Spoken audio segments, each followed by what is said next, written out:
When we speak of natural hygiene, and those concepts or precepts, they're common to nature cure and biogenic living. Yeah. You can't say that this one says that and the other one says this. They all virtually say the same thing, that it is the wholeness of life. It is putting together all the pieces in the jigsaw puzzle and not thinking of yourself as just a body and just a mind or just a spirit, that you are all of those things combined. If a person is coming to look at natural hygiene, he's looking at every aspect of his life. He's looking how to take responsibility for every aspect of his life and stop giving away his power to other people in whatever way he happens to do it.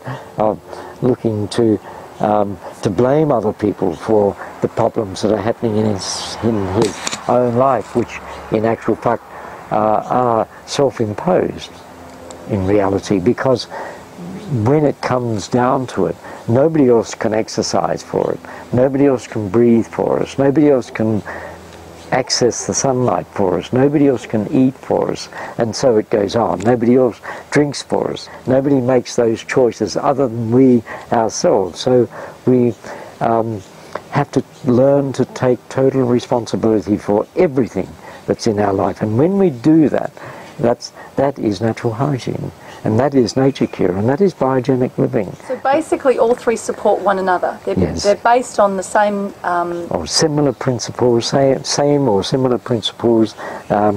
They have slightly different emphasis in certain areas. One might say that massage is good, and another one might say massage is bad, but these are minor areas overall, because the basic principles they agree on. Yes, yes. So it's only those little the nuances. Yes, individual idiosyncrasies, you might say, of each person that's involved. You know, I might say, well, kinesiology is good, and you might think, well, kinesiology. So what, and that's what I love about natural hygiene and nature cure, is that it's a holistic view of health rather than looking at a very thin slice of the pie. What would be your offering to people that are just kind of finding out about this thing, especially they're finding out about raw foods? Yes, well, basically I think that the ideal way is to find a mentor, somebody who can guide you. Now that mentor might not be the best mentor that you can find, but at least it's someone that will help you, and from there you can start to do your own self-education in looking around and learning and listening to people and to so on. But I would say to anybody who is starting out, it doesn't matter what you learn and what you look at and such like, always keep in mind the KISS principle, because that is the basis of success. It's when you get too complex and you start thinking, oh, I want to have complex meals and things like that, that complexity is going to trip you up. Just keep it simple, and this goes for everything in life. You know, in exercise, you don't have to have all of this wonderful equipment so that you can do this exercise or that exercise or some other exercise. You know, if you go out, some of the best exercises that you can possibly do, as far as I am concerned, are Tai Chi or Qigong, and you need nothing to do Tai Chi or Qigong except yourself, and you go out there and you do it, and that's the simplicity of it. And when you're sitting down to eat a meal, well, the food's there. All you have to do is put it on the plate and eat it with a knife and a fork and spoon if you need to, but outside of that you don't need anything. And in reality you don't even need a knife and fork and spoon or a plate. You can just take it and eat it as it is. That would be the ultimate, wouldn't it? To go and pick it out of the garden and eat it as you're sitting there squatting in the garden, because everything tastes so wonderful. And the other part is grow as much as you can of your own food. That is one of the best things that you can do food-wise for yourself. And I can keep on talking about this. You know, you don't need to have specific equipment to be sunbathing. The sun's out there, go and lie in the sun.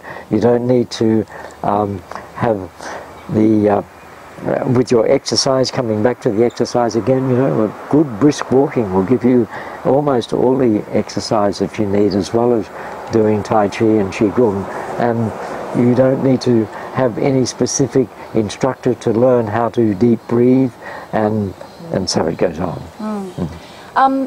I think a wonderful topic just to touch on while we've got you here is the sunbathing. Yes. Because there's, you know, enormous advertising campaigns to make people feel afraid of sunlight and to use sun creams and things like that. Yeah. So maybe just share a little bit about sunbathing and the value, and perhaps maybe avoiding sun creams and that kind of thing, or why we should avoid them.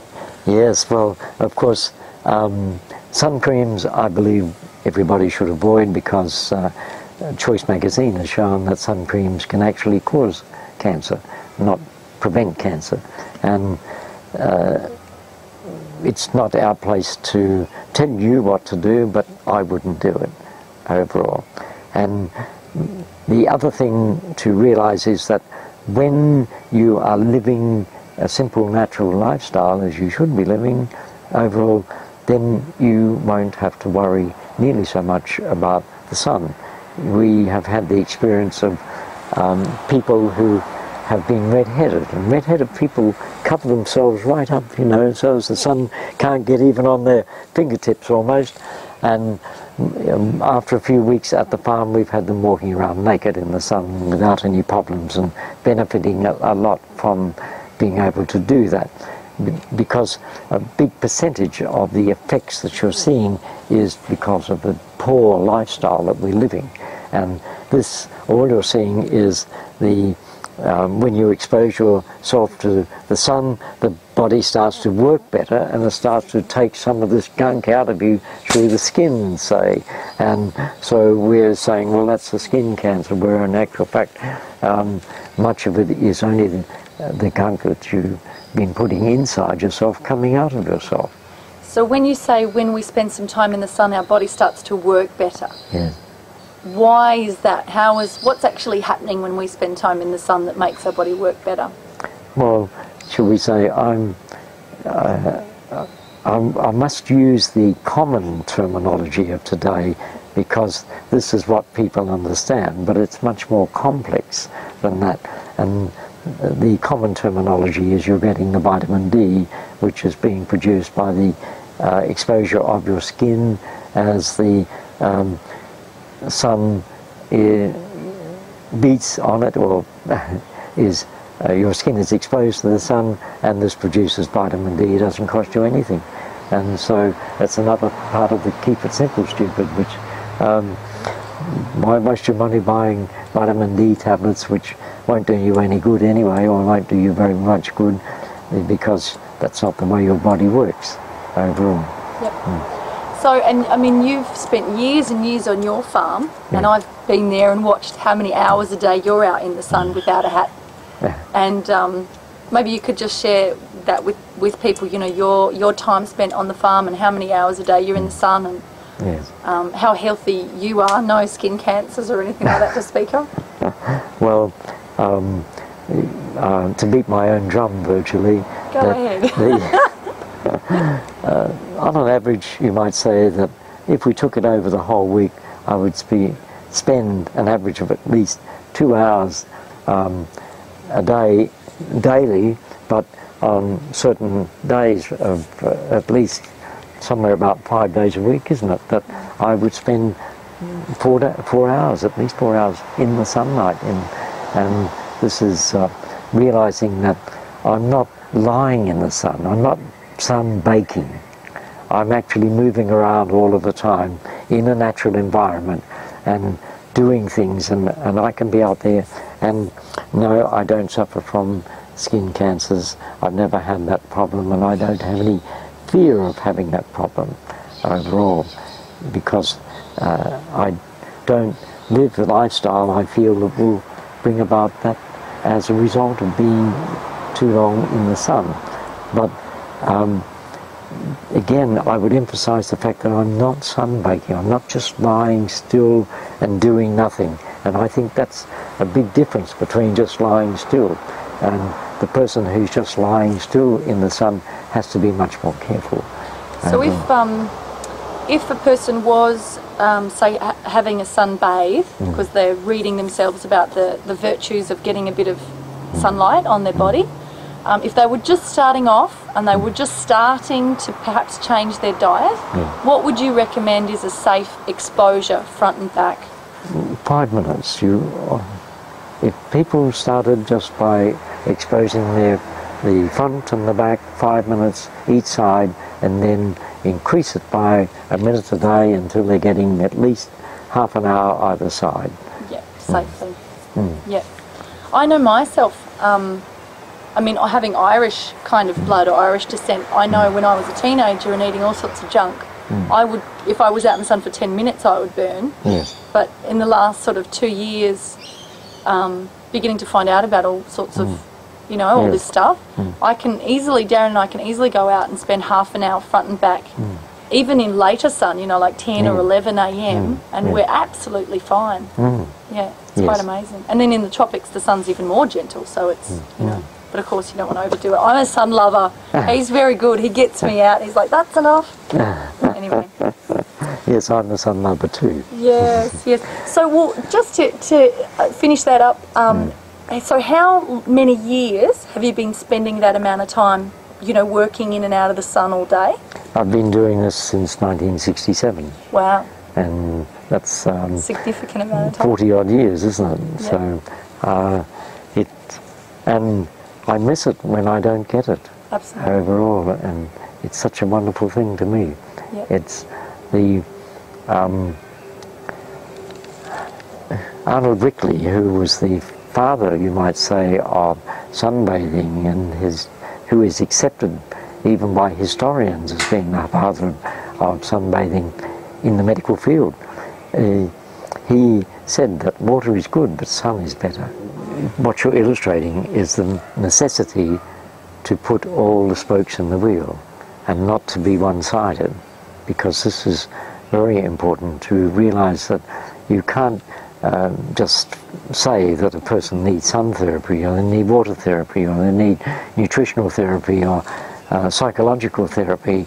We need all of these overall. And I would say that at the farm, with everybody who comes, that I spend a big percentage of my time counselling people, more than anything else overall, because they're able to do all those things, but they can't counsel themselves. That's right. And two, just before we finish, we mentioned that this is a real holistic approach, yes, and that raw food is only part of it. That's right. But you yourself are a raw foodist. Yes. And perhaps it would be great to share with people how long you've been into raw foods, and then how long you've been, because you're unique in a way, because there's a lot of people out there talking about raw foods, but there's not very many people that have successfully been 100% raw for any real length of time.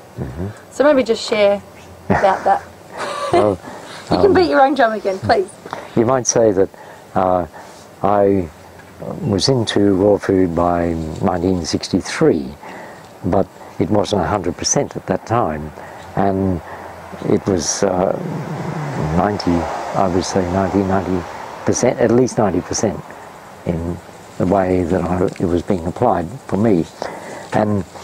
But 35 years ago I became 100%, so I've been 100% for 35 years, and this came about through my own traumatic experience in my own life, where I felt that it was virtually the only, or one of the areas that I could improve what I was doing to enable my body to heal itself was to cut out all cooked food, because in the other ways I felt that I was being as perfect as I could be.